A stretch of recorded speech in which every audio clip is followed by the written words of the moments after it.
everyone. I'm Kelly Kim. I lead the American Honda business here at RPA.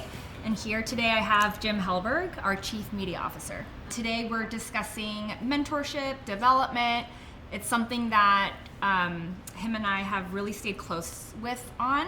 And it's something that we're both very passionate about. And we're gonna dive a little bit deeper into our background. We started working together 10 years ago. I was a media supervisor here at RPA. I wanted to ask you what your first impression was of me, and how you have approached mentorship and development throughout the years, just knowing your background in teaching at OU. It's a lot of rich background. Wanted to kick that off. Sure. Well, meeting you was memorable. I met a young, very intelligent, very ambitious person, and you still are. And I kind of take a great deal of pride in trying to spot talent that's really going to mature and become everything you can be, and that was you.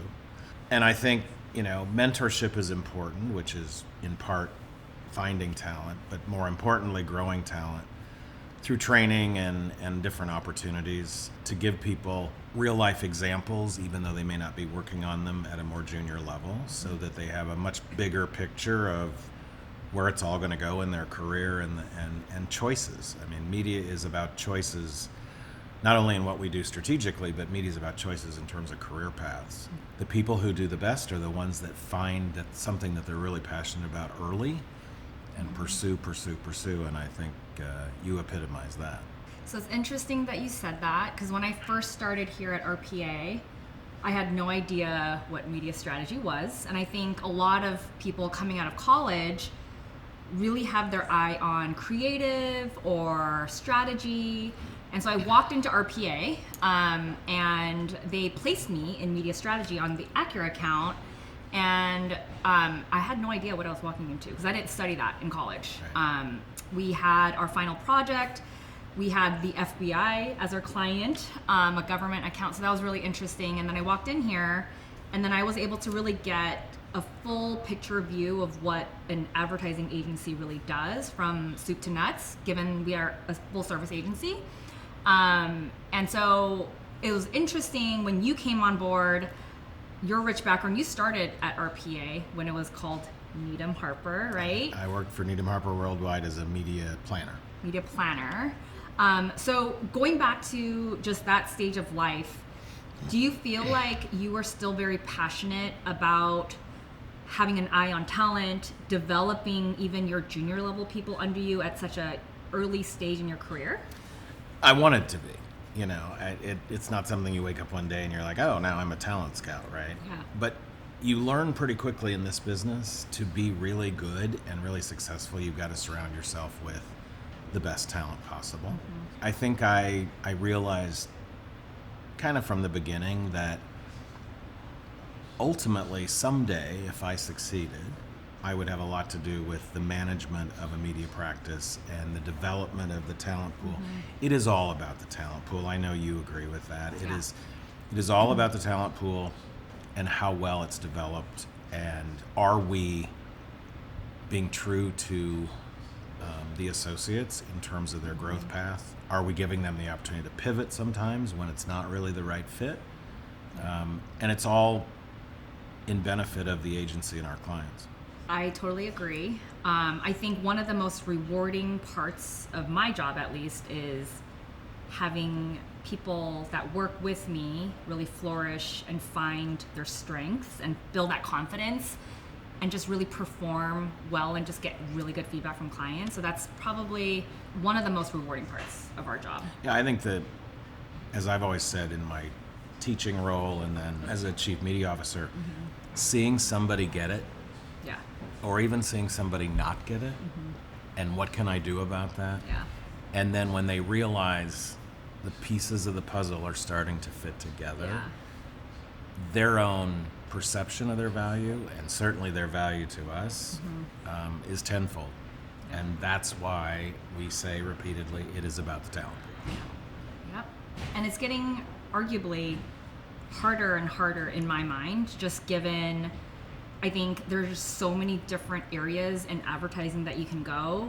Remote work and now, return to office. That was a really, formative time that we went through. So in terms of how things are structured today versus kind of where you started or even where we kind of started, how has that changed in terms of identifying talent as well as training?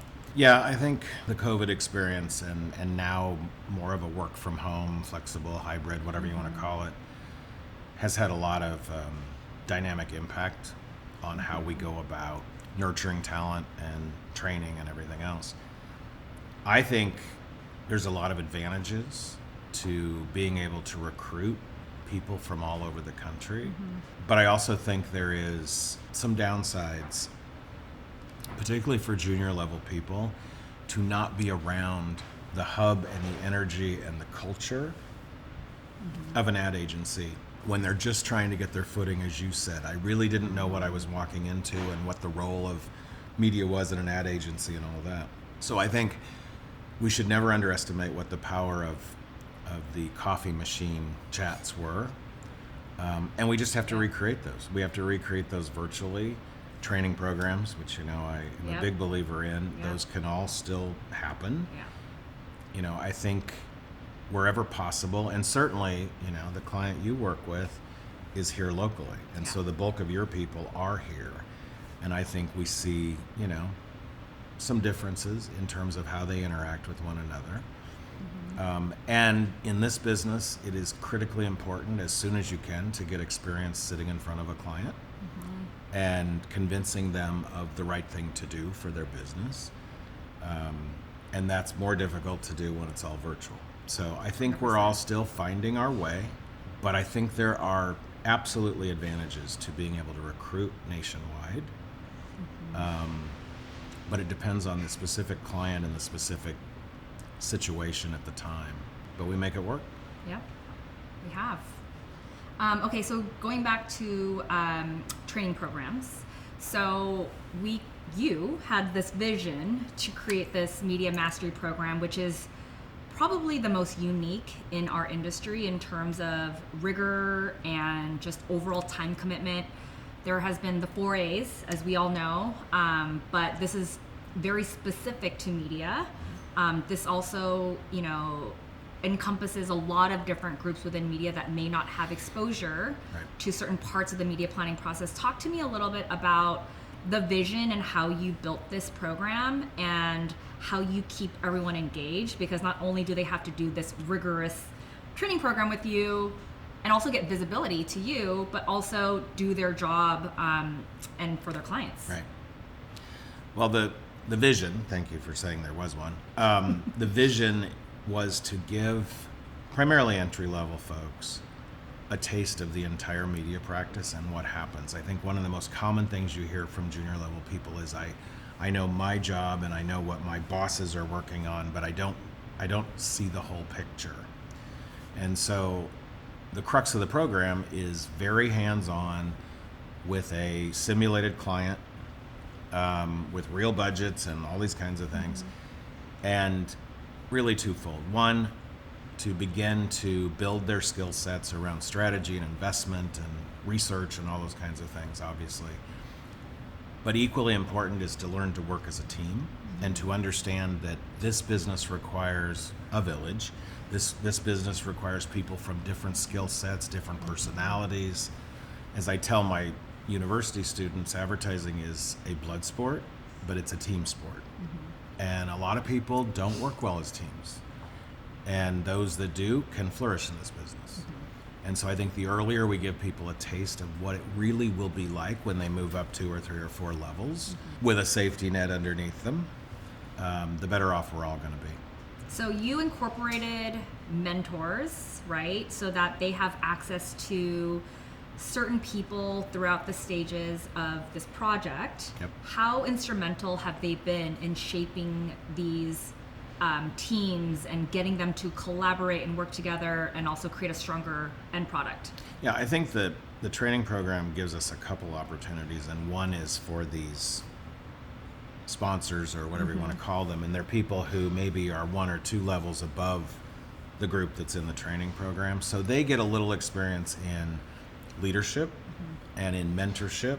It's always a refresher, even for me, to look at the skill sets and remember what it's like to learn those for the first time. But I think they're invaluable because I can lecture, you can guest lecture, we can bring in, as we do, all of our senior folks to talk to them, not just about the work, but about the experiences and career paths and all of that.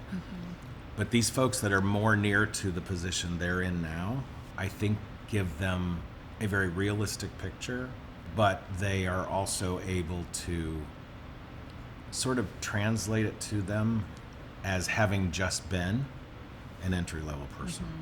So I think the combination is what works, but we're very grateful for those folks because they kind of keep these teams on track. Yes. And the time and dedication, too, on top of their jobs is not taken lightly. One question that I have just reoccurring in my brain, as when I first started in this business, I remember the narrative around how do we manage millennials? How do we speak to them in a way where they're, engaged and encouraged? And there was a very specific perception of millennials. Now that we're in the next generation of Gen Zs, how do you approach training and development? I mean, you see these Gen Z folks, every week at school. How are they different than what you're used to with like my generation and mentorship and things like that? How is that different? And what's your approach? Yeah, I think, as usual, I have a pretty strong point of view on the generational thing. I believe it's more about being 22 or 25 than it is what label you have. Now, there are some nuances, and certainly because of COVID and how people did or did not go to their high school prom, and just the experiences have been so different for a lot of them. Right. And I see that in my students as well. But the desire to be a part of this business, to find the right place, the right city, wherever they're going to build their career, has never changed. And ambition is ambition. When I see student conferences or entry-level conferences and I see people get up on stage and kind of shake their finger at these young folks and say, you guys got to be patient. You can't be in the business 3 months and expect to be promoted, and you can't expect blah, blah, blah, blah, Yeah. Well, I was a boomer and we were no different. So I'm a believer that it's about where you are in your life stage and what you're trying to accomplish, and each person is different, of course, but we have to feed a desire by these people to invest in this business and their career. That has never changed. And at one point in time, people had formal training programs. Today, that's very rare. We know we're one of the few that do this, but that's an investment in them, and I think so far it's paid off. 100%. I can speak for myself in terms of it's one of my passions to make sure that my team is as strong as they can be. And it does take a lot of investment, whether it is providing feedback and it's uncomfortable, right? It's not the most comfortable thing to do, but it's probably the best for them. And what I also like to say is immediate and just direct feedback is the most effective. And you tailor some of that to certain people and the way, I think it's discerning how people ingest information and how they sit with it and just knowing how to tailor those conversations. And, I will say that in my experience with, managing Gen Zs, I feel like it is very similar to that life stage. And I think everyone has very specific outlooks on life and their career at 22 or 23, and just making sure that you are relatable and you're able to speak to them in a way where it's encouraging, or if you need to light that fire sometimes, it's just knowing when to do it and to who. So that part I feel like, again, very rewarding, and to see people get promoted and rise to the ranks. I mean, you've seen me. I see my team very, very proud of the work that we do for clients, but also very proud of how they kept that ambition, and they also pass it down as well Sure. to their teams. In terms of just overall evolution of the media landscape and things becoming a lot more complex, do you find yourself tailoring your development and your materials to then address that, or do you start with the foundation first and then you build on top of that to make it more relevant to today's landscape? Right. The foundation has never changed. It is still about getting the right person at the right time, in the right place with the right message, right? We have a plethora of tools today to help us be really sophisticated about that, but understanding that that is the ultimate objective, Right. to ultimately get someone to convert to sale or select that service or that brand or whatever it is. And I think, as you well know, the lens we use here is business outcomes. We teach people the media chops, the KPIs around clicks and views and impressions and all that kind of stuff. But as I repeatedly say, those are simple road signs on the way to a much bigger journey. And the bigger journey is client success in the business world. Right. And so I think the foundational training is critical, because what we're trying to instill in our talent are people who think first about the client's business and then follow that with the solutions that can come from media as a discipline, instead of it's all about media. Right. Because that can kind of ring hollow, depending on the client situation. Right. And it's interesting. Our business, you are, in the early part of your career, rewarded for your technical abilities. Not about reading a room, not about understanding how to hold a client's hand when they're really, really scared. That all comes later. If we lay the foundation and as quickly as possible get people to understand we are in a service industry in service of their business objectives, that's the kind of talent that works for you right now. Right. People who come in every day going, the decisions I make have to impact, need to impact in a positive way what we're doing. Right. The other thing, as you know, is we tell prospective clients and we tell our talent, we all believe marketing and certainly media budgets are an investment in a brand's future, but make no mistake, they're an expense, a very large expense. And so if you come in every day and look through the lens of, I am having to steward a very large business expense for this client, so I have to deliver results in terms of profitability or margin or whatever it is for them, you're more focused. Right. Yeah.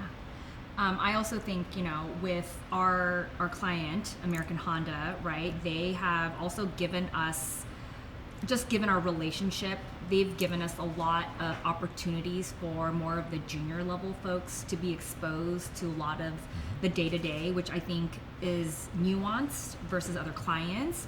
You talked a little bit about, reading the room and some of the more softer skills. Your media mastery program really addresses the foundational technical skills. How do you develop that emotional IQ, reading the room, understanding what's going on in a room without even a word being spoken? How do you get, people that work with you to understand how valuable that is, and how do you teach that? Well, I'm not sure I have an answer for how you teach it. Yeah. I think part of it's in the selection of talent. The most important thing that I look for, and I know you do too, are people who are naturally curious, and naturally curious about consumer behavior in two ways. Consumer behavior in terms of my media discipline and what they're telling me they do or don't do or anything else, Right. but also consumer behavior in terms of just curious watching other people and how they go about their day. Yeah. And when that's clients, the stakes are higher. Yeah. I think the best thing we can do, and you're talking about it with Honda, is get people in the room, if only as spectators or even online, to just follow the conversation that's being had by more senior people. The worst thing we can do is the first time somebody goes to a client meeting, they're presenting, Right. right? Because they have no idea what to expect. And scary. Yeah. So Yeah, I think it's evolved too, right? I think when I first started working on American Honda, there was a very specific protocol on who was allowed in the meeting room with clients, and I think that has been changed, right? As a result of getting more exposure. The visibility is critical for retention and things like that. So I always like to advocate for my teams to be in the room, balancing also, some expectations of keeping headcount low and things like that. But I think overall, on-the-job training is probably the most effective in that respect. And I've seen that investment pay off for sure. I'm just grateful that we have clients that are also open to that approach, right? Yeah, I think throwing people in the deep end with a life preserver is important. Yeah, definitely. But in today's world of media, as complex as it is, it takes more people in the room today to present the ultimate solution, because not one person can handle it all. You lead this gigantic team of people that are specific experts at things. You know it all very well, but you need their contributions. Right. And so I think clients are getting used to having more people in the room. Right. There's just so much unique expertise that we need today. You and I are strategists at the core. We can't be general practitioners, but we kind of are. Yes. Right? Yeah. And so we need to know when to pull in the specialists to make something more profound for clients. Yep. I think that wraps it up. Okay.